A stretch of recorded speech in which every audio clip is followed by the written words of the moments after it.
I know you're watching, John, and I know you're always lurking.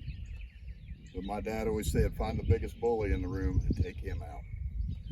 And that's you, Will It Grow, or Portuguese scrambled egg, jellyfish, Johnny Boy, or Johnny Roundup. I'm even gonna throw Jonathan in there. Whatever you call yourself, you want to consider yourself a bully. But really, in all honesty, I think you're pretty funny. I know you've been growing for years, and I know you got a lot of experience on your side, but I think I got beginner's luck, and I think I can beat you. I watch your channel.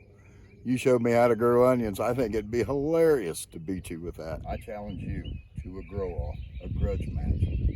You let me know your terms, you let me know what you want to do and how you want to handle it, because I don't want you to say, oh, he cheated, or oh, he did this. I'm not going to be Ed, I'm not backing out. I challenge you.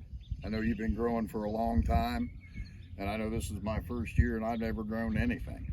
How funny would it be for the new guy to beat the OG? I know you're good, but I think I just got luck on my side. I challenge you to a grudge match. But you are making me feel uncomfortable.